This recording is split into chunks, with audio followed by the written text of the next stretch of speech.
No alto de uma colina isolada, cercada por árvores antigas e jardins impecavelmente cuidados, havia uma mansão tão imponente que parecia retirada de um conto antigo. Suas torres de pedra cinza cortavam o céu como sentinelas silenciosas, enquanto janelas altas refletiam a luz do sol em ângulos que realçavam ainda mais sua grandiosidade. Ali vivia um homem enigmático e poderoso chamado Eduardo Monteverde, um milionário recluso, temido por uns e desconhecido por muitos. Poucos ousavam se aproximar da propriedade. Os moradores da cidade próxima murmuravam histórias sobre o passado sombrio de Eduardo. Diziam que ele raramente saía de casa e que havia mandado instalar espelhos em cada cômodo, não por vaidade, mas para enfrentar um trauma silencioso que o perseguia desde a infância. Por dentro, a mansão era ainda mais majestosa. Salões banhados em dourado, cortinas de veludo, esculturas em mármore e um perfume constante de flores frescas. Mas no quarto de Eduardo, o brilho se transformava em sombra. Ali, as cicatrizes em seu corpo, lembranças de um incêndio cruel, lhe recordavam todos os dias da rejeição que sofrera no passado, principalmente de seus próprios pais. Farto da solidão, Eduardo concebeu um plano inusitado. Encontraria uma esposa entre moças simples da cidade. Não queria beleza vazia ou interesse em seu dinheiro. Queria verdade, mas estava disposto a manipular o destino para consegui-la. Comente aqui embaixo. Você já sentiu que ninguém enxerga quem você é de verdade por trás das aparências? Compartilhe sua experiência. Na sala de jantar silenciosa, Eduardo observava pela janela os empregados cuidando dos jardins. Ele girava lentamente uma taça de vinho em suas mãos, perdido em pensamentos. Ao seu lado estava Luana, sua governanta e confidente. Ela hesitava, mas sabia que precisava falar. Tem certeza de que essa ideia é o melhor caminho, senhor? Ela perguntou com cautela. A melhor forma de descobrir o coração de alguém é quando não sabem quem você realmente é, respondeu ele com a voz grave e firme. Luana abaixou o olhar e assentiu. Sabia que contestar as decisões de Eduardo era perigoso, mas também sentia pena dele. No fundo, aquele homem frio escondia um coração partido, trancado por anos de rejeição e medo. Logo, os empregados de confiança foram instruídos. Deveriam procurar jovens entre 20 e 30 anos, bonitas, discretas e, acima de tudo, sem sinais de ambição por riqueza. A promessa? Recompensas generosas para as famílias da escolhida. A operação começou. Universidades, cafeterias, feiras, igrejas, os olheiros estavam por toda parte, como caçadores silenciosos à espreita. E foi numa biblioteca do centro da cidade que encontraram Marina, uma jovem de 26 anos, de olhos claros e expressão sonhadora. Marina vivia com a tia desde a morte dos pais e não fazia ideia de que estava prestes a ser envolvida em algo muito maior que suas leituras e sonhos. Sua tia, endividada e desesperada, viu na proposta uma saída e, sem consultar a sobrinha, aceitou. E você? Já se viu envolvido em algo sem ser consultado, sentindo que não tinha escolha? Comente aqui embaixo sua experiência. Marina não entendeu o motivo de tanta pressa. Sua tia lhe entregou uma mala pronta e disse apenas: "Vista-se bem. Você vai visitar uma mansão." Confusa, Marina tentou questionar, mas recebeu apenas respostas evasivas. O carro que veio buscá-la era luxuoso, com vidros escurecidos e um motorista silencioso. A viagem durou horas até que finalmente chegaram à colina onde se erguia a imponente mansão. Ao descer do carro, Marina se deparou com uma cena surreal. Um palácio de pedra cinza, cercado por jardins floridos, onde outras moças, igualmente bem vestidas, caminhavam em silêncio. Ela foi levada até um quarto e instruída por Luana, a governanta, com um tom sério. A partir de agora não diga nada, a não ser que lhe perguntem. Você está aqui para ser observada. O patrão escolherá uma de vocês como esposa, mas nenhuma verá seu rosto até o dia do casamento. O choque foi imediato. Marina, atordoada, tentou argumentar, mas foi interrompida. Sua tia aceitou tudo. As condições estão em contrato. Não há como voltar atrás, finalizou Luana. Vestida com um delicado vestido azul claro, cabelos soltos e olhos marejados, Marina sentiu-se como uma peça de xadrez num jogo cruel. Apesar da beleza do lugar, havia um ar de prisão, de silêncio forçado e olhares desconfiados. Enquanto aguardava, via as outras jovens evitando contato. A competição silenciosa era evidente. Marina sentia no fundo do peito uma mistura de revolta e medo, mas sabia que precisava manter a calma. E você? Já se viu numa situação onde tudo parecia belo por fora, mas por dentro era uma prisão? Compartilhe sua vivência nos comentários. Naquela noite, Marina foi conduzida até um quarto escuro, vendada, com o coração disparado. Luana, sempre rígida, mas agora com um tom mais brando, sussurrou: "Ele quer vê-la. Fique em silêncio. Apenas obedeça. Nada de perguntas." Ao entrar, Marina sentiu o ar frio do cômodo e a presença de alguém. Não precisava enxergar para saber que ele estava ali. Seus passos eram leves, mas carregavam um peso invisível. "Você está nervosa?" perguntou uma voz masculina, grave e controlada. Ela estremeceu. A voz não era de um velho, como imaginara. Era firme, jovem e triste. Havia algo naquela entonação que a tocou profundamente, mesmo sem saber explicar. Sem saber o que responder, Marina apenas assentiu levemente. Foi então que sentiu uma mão próxima ao seu rosto. Quando o homem tentou tocá-la, instintivamente recuou, tropeçando e quase derrubando um objeto próximo. "Desculpe", sussurrou assustada. Um silêncio tenso tomou conta do ambiente. Por um instante, pensou que ele gritaria, que a expulsaria dali. Mas, surpreendentemente, ele apenas disse: "Pode sair." Luana a retirou do quarto sem dizer palavra. Já no corredor, Marina se virou e desabafou: "Isso tudo é absurdo. Eu não sou mercadoria. Não quero casar com alguém que nem conheço." Mas Alexander ouvira. Estava atrás da porta entreaberta. Suas mãos se fecharam em punhos. O peito arfava. As palavras de Marina o atingiram como punhais. Mais uma vez, sentia-se rejeitado. Como na infância, quando até os próprios pais o olhavam com pena e repulsa por causa das cicatrizes. Naquela noite, ele não dormiu. Caminhou em silêncio por seu quarto, olhando o reflexo no espelho, o rosto marcado pelo fogo do passado e agora pela dor presente. "Ela é diferente, mas também me despreza", pensou com amargura. E você? Já enfrentou o peso da rejeição mesmo quando só queria ser aceito? Deixe nos comentários sua experiência. Na manhã seguinte, o clima na mansão era estranho. Os empregados andavam em silêncio, como se pressentissem algo importante. Marina permaneceu em seu quarto, isolada. Estava furiosa com tudo e todos, especialmente com sua tia, que a havia forçado a participar daquela loucura. Luana apareceu, como sempre pontual e contida, anunciando: "Hoje será feito o anúncio da escolhida. O senhor Alexander decidiu que o casamento será amanhã." Marina ficou sem palavras. "Amanhã?" repetiu mentalmente, atônita. Sentiu o peito apertar. Seu instinto dizia que algo estava prestes a mudar sua vida para sempre. No salão principal, as moças foram enfileiradas. A tensão era palpável. Maicon, o mordomo de confiança de Alexander, posicionou-se à frente do grupo com um papel nas mãos. "Senhoras, por ordem do nosso patrão, faremos agora a escolha. Irei chamar os nomes uma a uma. As que forem chamadas podem se retirar. A última que restar será a noiva." Um burburinho percorreu o ambiente. Corações acelerados, olhares se cruzando.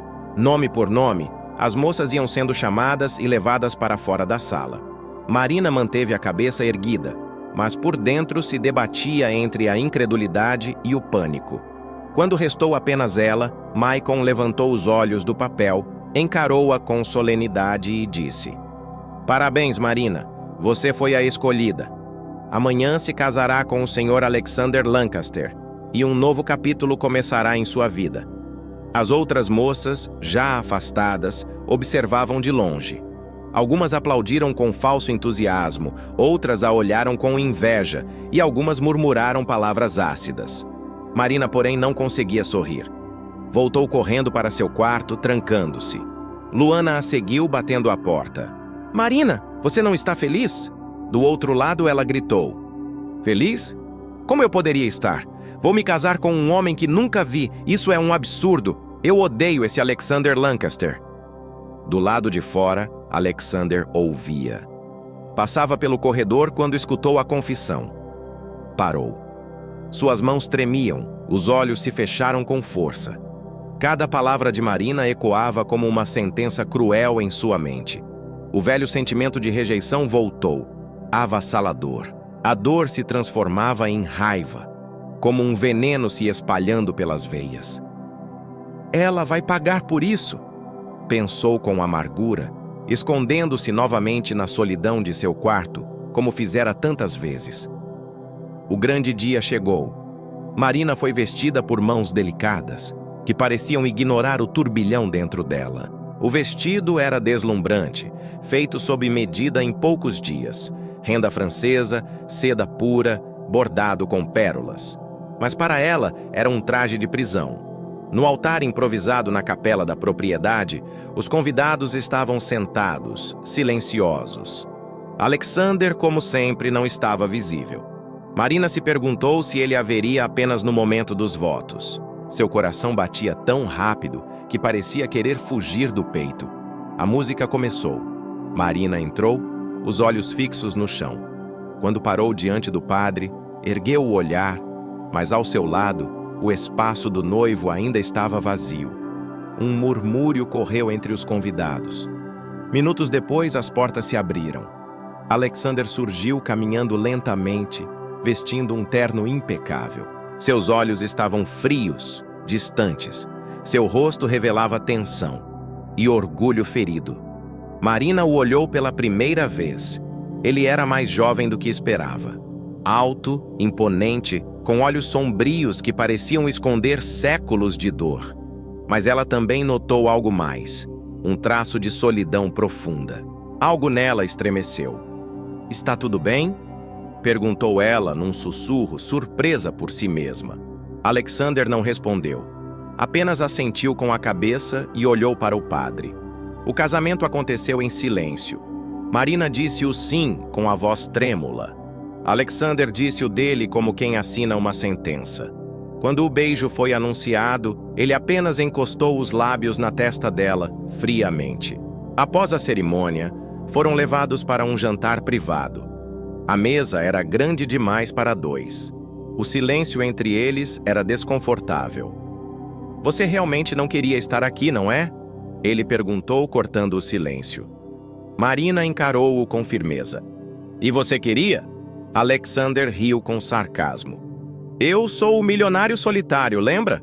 Eu nunca quis nada disso. Só achei que seria interessante ter uma esposa." "Interessante?" Ela perguntou, com um misto de raiva e incredulidade. "Então você me escolheu por tédio?" Ele não respondeu, mas seus olhos estavam cheios de dor. Marina se levantou da mesa, furiosa. Antes de sair, disse: "Não pense que pode me comprar como se eu fosse uma de suas propriedades. Eu sou uma mulher de verdade. E você, Alexander Lancaster, está muito longe de entender o que isso significa." Ela saiu batendo a porta. Ele ficou ali, imóvel. Pela primeira vez em anos, sentia algo que não sabia nomear. Talvez fosse culpa, talvez fosse medo, ou talvez fosse amor. Marina passou a primeira noite de casada em um quarto que não era o dela. Pediu, exigiu e Alexander não insistiu. Ele também não dormiu. Ficou na varanda do casarão, bebendo o uísque, encarando o céu, tentando entender por que aquela mulher, que ele havia escolhido por impulso, agora o desequilibrava. No dia seguinte, a convivência forçada começou. Marina se refugiava na biblioteca, nos jardins, em qualquer lugar onde pudesse evitar Alexander. Ele, por sua vez, parecia obcecado em entender aquela mulher que não se curvava diante de sua riqueza. "Por que você não me teme?" perguntou ele certa noite, ao vê-la lendo sozinha.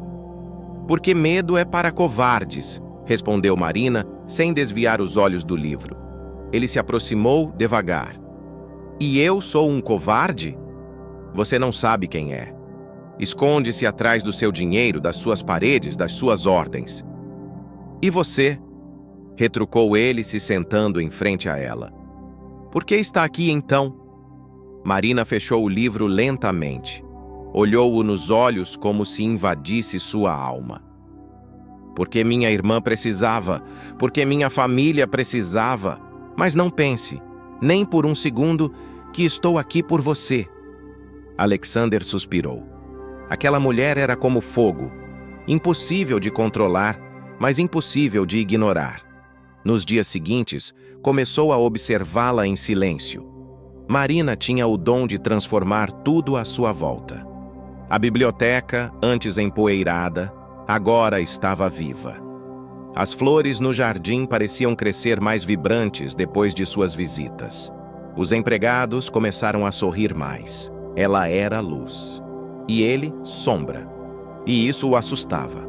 Tarde de tempestade, enquanto a mansão era sacudida pelos trovões, a energia caiu. Marina estava no sótão, organizando caixas antigas. Alexander subiu com uma lanterna, intrigado. "Está tudo bem?" ele perguntou, ao encontrá-la sentada no chão, cercada por álbuns de fotos. Ela ergueu os olhos emocionada. "Essas fotos são da sua mãe?" Ele assentiu, surpreso por ela ter encontrado algo tão íntimo. "Ela era linda", disse Marina com suavidade. E triste. Alexander se sentou ao lado dela, pela primeira vez, sem armadura, sem sarcasmo. "Ela nunca foi feliz aqui. Meu pai era cruel. Depois que ela morreu, eu jurei que nunca deixaria ninguém se aproximar de verdade, nem mesmo eu." Marina o olhou. Pela primeira vez, viu o menino perdido por trás do homem impenetrável. "Talvez seja a hora de quebrar essa promessa", ela sussurrou. Alexander a encarou em silêncio. E então, fez algo inesperado. Estendeu a mão com delicadeza. Ela hesitou, mas aceitou. Naquele instante, algo mudou entre eles. Ainda era frágil, ainda era tênue, mas era real. Os dias seguintes à noite no sótão foram diferentes. Havia um silêncio entre Marina e Alexander que não era mais pesado, mas sim expectante. Como se algo estivesse para acontecer a qualquer momento. Eles se evitavam menos. Cruzavam-se mais vezes nos corredores, às vezes com olhares, outras com palavras soltas que carregavam significados ocultos. Marina começou a descobrir outras versões de Alexander. Um dia, ao passar pela sala de música, ouviu um piano tocando. Aproximou-se sem ser vista e o encontrou ali, sozinho, tocando com uma melancolia que rasgava o coração. Não teve coragem de interromper, mas naquela noite não conseguiu dormir. Alexander, por sua vez, notava cada pequeno gesto dela. A maneira como ela falava com os empregados, como cuidava das flores, como se demorava observando os retratos antigos da casa. E começou a perceber o quanto aquela presença feminina, firme e sensível, fazia falta naquela mansão há anos. Até que um convite mudou tudo. "Preciso que me acompanhe amanhã", disse ele seco, à mesa do café. "Aonde?" "A um jantar de negócios. É importante que estejamos juntos." Ela hesitou. Não queria ser exibida como um troféu. Mas algo na expressão dele, uma mistura de orgulho e insegurança, a convenceu. Na noite seguinte, Marina apareceu vestida com um vestido azul marinho que havia encontrado entre suas poucas roupas. Simples, elegante e absolutamente encantadora. Alexander ficou sem palavras. "Você está adequada", foi tudo o que conseguiu dizer. Ela arqueou a sobrancelha divertida. Que cavalheiro! No jantar, todos notaram a presença dela. E mais ainda a mudança nele. Alexander estava menos ríspido, mais presente, mais humano. Os olhos dele não a deixavam por um instante, como se temesse que, se desviasse o olhar, ela desaparecesse. Ao voltarem para casa, no silêncio do carro, Marina quebrou o gelo. "Por que me levou? Porque precisava de você lá", respondeu sem rodeios. "Precisava de uma esposa troféu? Precisava de alguém que me lembrasse o que é ter alma." Ela ficou em silêncio, tocada e confusa. Ao entrarem no casarão, uma forte chuva começou a cair. Marina caminhou para o quarto dela, mas antes de fechar a porta, Alexander a segurou suavemente pelo braço. "Fique. Hoje Só fique. Ela não respondeu, mas também não resistiu. Naquela noite, dormiram lado a lado. Não houve promessas, nem beijos. Apenas duas almas que, pela primeira vez, se permitiram descansar na presença uma da outra. Na manhã seguinte, Marina acordou com o som suave da chuva persistente. O quarto estava silencioso e, por um instante, ela pensou que havia sonhado tudo. Mas, ao se virar, viu Alexander sentado na poltrona ao lado da janela, com uma xícara de café nas mãos e os olhos perdidos no cinza do céu. "Você sempre acorda tão cedo?" perguntou ela, com a voz ainda sonolenta. Ele se virou devagar e, pela primeira vez, sorriu. Um sorriso pequeno, contido, mas real. "Não costumo dormir. Esta casa tem fantasmas demais." Marina sentou-se, puxando o lençol sobre os ombros. "E eles ainda te assustam?" "Não. Só me lembram do que perdi." O silêncio entre eles foi longo, mas não era incômodo. Era uma trégua, uma pausa num campo de batalha onde até então sentimentos eram armas. Naquela semana, passaram a compartilhar mais momentos. Jantares sem pressa, conversas que começavam com banalidades e terminavam em histórias da infância. Risadas breves. Toques acidentais que começavam a parecer necessários. Mas a paz durou pouco. Uma tarde, Marina foi chamada à biblioteca por um dos empregados. Ao chegar, encontrou Alexander em pé, ao lado de um homem elegante e uma mulher de postura arrogante. Ambos a observaram com desdém. "Marina, este é o Sr. Dantas e sua esposa, Elizabeth." Alexander parecia mais frio, formal. "Eles são investidores interessados nos projetos da vinícola." Ele não a olhava nos olhos. "A esposa?" Elizabeth arqueou uma sobrancelha, examinando Marina como se ela fosse uma farsa. "Sim", respondeu Alexander, firme. "Engraçado, não foi isso que soubemos em São Paulo", disse ela com um sorriso venenoso. Marina sentiu o estômago revirar. Estavam desmascarando a mentira.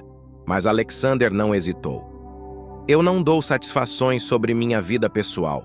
Se quiserem fazer negócios, concentrem-se no que importa." Marina saiu da sala com o coração disparado. No corredor, encostou-se à parede, tentando entender o que estava sentindo. Ele havia a defendido. Havia assumido uma mentira como verdade. Mas por quê? Naquela noite, ele bateu à porta do quarto dela. "Me desculpe", disse, sem esperar convite para entrar. "Eu não devia ter te exposto assim. Foi instintivo. Por que fez isso?" Ele se aproximou, os olhos fixos nos dela. "Porque pela primeira vez em anos, sinto que tenho algo a perder." Marina não disse nada, mas o silêncio dela, cheio de emoções não ditas, foi mais poderoso que qualquer resposta. O dia amanheceu claro e silencioso, como se o mundo segurasse a respiração para o que estava por vir. Marina e Alexander sabiam que não poderiam mais fugir do que sentiam, nem das consequências de suas escolhas. Na vinícola, o evento para anunciar a parceria com os investidores estava prestes a começar. Convidados chegavam em trajes elegantes, sussurrando entre si, curiosos sobre aquela mulher que havia conquistado o milionário recluso. Marina, com um vestido delicado e sorriso contido, caminhava ao lado de Alexander, que pela primeira vez parecia verdadeiramente relaxado. As cicatrizes ainda estavam lá, mas agora pareciam parte de sua história, não um peso a ocultar. Durante o discurso, Alexander fez questão de mencionar Marina, elogiando sua coragem e determinação, deixando claro que ela não era apenas sua esposa, mas também sua parceira de negócios e de vida. Após o evento, enquanto a festa começava, Marina segurou a mão dele com firmeza. "Estamos prontos para isso?" Ele olhou em seus olhos e sorriu. "Nunca estive tão certo de algo em toda a minha vida." Aquela noite marcou o começo de um novo capítulo para ambos. Um onde o amor, a confiança e a sinceridade seriam as bases para construir um futuro juntos, superando o passado, as cicatrizes e as dúvidas. E você, já se sentiu preso pelo medo do julgamento alheio? Como superou suas inseguranças para se permitir amar e ser amado? Conte sua experiência e inspire outras pessoas com sua história.